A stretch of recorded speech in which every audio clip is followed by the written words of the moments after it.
Hello everyone, आज हम लोग इस वीडियो में सीखेंगे कहाँ पर इट का इस्तेमाल किया जाता है और कहाँ पर देयर का इस्तेमाल किया जाता है। तो चलिए फिर हम लोग करते हैं शुरुआत बिना देरी के। तो शुरुआत करते हैं इट के पहले प्रयोग से। इट का जो पहला प्रयोग है वो हम टाइम यानी समय और वेदर यानी मौसम के लिए करते हैं। यानी जहाँ कहीं भी आपको समय और मौसम दिख जाए वहाँ पर हमें इट का प्रयोग करना है। जैसे 8 बजे हैं, इट इज़ 8 o'clock। यहाँ पे जो 8 बजे हैं ये क्या दर्शाता है? समय। तो हम लोग किसका प्रयोग करेंगे? इट का। आज रविवार है, इट इज़ संडे टुडे। यहाँ पे जो रविवार है क्या दर्शा रहा है? समय। अगर कहीं भी आपको समय दिख जाए तो हमें इट का प्रयोग करना है। अगला सेंटेंस है आज गर्मी है, इट इज़ हॉट टुडे। ये गर्मी क्या बताता है? गर्मी हमें मौसम बताता है। वर्षा हो रही है, इट इज़ रेनिंग। रेनिंग क्या है? मौसम की एक गतिविधि। तो इसके लिए हम लोग किसका प्रयोग करेंगे? इट का। यानी समय और मौसम मिले तो इट का प्रयोग करना है। इसका दूसरा यूज है इट का प्रयोग प्राकृतिक घटनाओं के लिए करते हैं, यानी नेचुरल थिंग्स के लिए करते हैं। जैसे अंधेरा हो रहा है, इट इज गेटिंग डार्क। यानी जब अंधेरा होगा तो क्या होगा? एक प्राकृतिक घटना है ये, तो इसके लिए हम लोग इट का प्रयोग करेंगे। मुश्किल हो रहा है, इट इज गेटिंग टफ। तो यहाँ पे जो चीज़ मुश्किल हो रही है तो ये क्या है? एक प्राकृतिक घटना। तो हम लोग इसके लिए किसका प्रयोग करेंगे? इट का प्रयोग करेंगे। अब हम लोग सीखते हैं इट का तीसरा यूज। इट का प्रयोग सेंटेंस के सब्जेक्ट यानी कर्ता पर जोर डालने के लिए किया जाता है।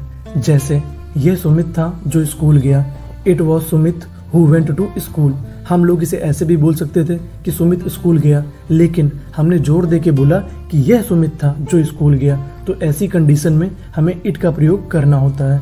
जैसे यह मैं हूँ जो तुम्हारा काम कर रहा हूँ, it is I who am doing your work. तो यहाँ पे जो इट आया है वो किसके लिए आया है? आई के लिए आया है, यानी कर्ता पर जोर डाला जा रहा है। अब हम लोग सीखते हैं देयर का इस्तेमाल। अब हम लोग किसका इस्तेमाल सीखते हैं? देयर का इस्तेमाल। तो इसका जो पहला यूज है, जब किसी बात का होना या ना होना पाया जाए तब ऐसे वाक्यों की शुरुआत देयर से करते हैं। जैसे एक निर्दयी राजा था, there was a cruel king. यहाँ पे केवल एक बात बताई जा रही है कि एक राजा था, यहाँ पे एक बात हो रही है, तब हम ऐसी कंडीशन में देयर का इस्तेमाल इंट्रोडक्टरी सब्जेक्ट के रूप में करेंगे। जैसे यहाँ पे एक सेंटेंस और लिखा है, शेर नहीं था। तो शेर नहीं था, यहाँ पे किसी बात का ना होना पाया जा रहा है, तो इस कंडीशन में जो हमारा सेंटेंस बनेगा, there was not a lion. अब देयर का दूसरा इस्तेमाल। देयर का दूसरा इस्तेमाल जब किसी बात का होना या ना होना पाया जाए पर वाक नाउन प्लस में से शुरुआत हो। किससे शुरू हो? नाउन प्लस में से शुरू हो। तो जैसे हम लोग देखते हैं, कक्षा में 50 छात्र हैं, there are 50 students in the class. तो यहाँ पे क्या है? यहाँ पे कक्षा प्लस में। कक्षा क्या है? नाउन। अगर नाउन के साथ कभी में से वाक्य शुरुआत हो तो हमें देयर का इस्तेमाल करना है। जैसे अगला सेंटेंस देखते हैं, मैदान में खिलाड़ी हैं, there are players in the ground. यहाँ पे क्या आया? मैदान। मैदान के बाद कौन सी प्रीपोजिशन है? में। तो ऐसी अवस्था में हमें देयर का इस्तेमाल करना है, there are players in the ground. अब देयर का आखिरी यूज।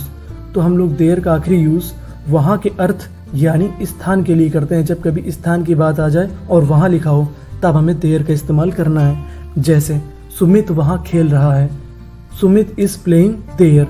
तो यहाँ पे जो देयर आया वो किसके लिए आया? वहाँ यानी स्थान के लिए आया। तो ऐसी कंडीशन में हम लोग देयर का प्रयोग करते हैं। तो ये थे आपके इट और देयर के इस्तेमाल। Thank you for watching.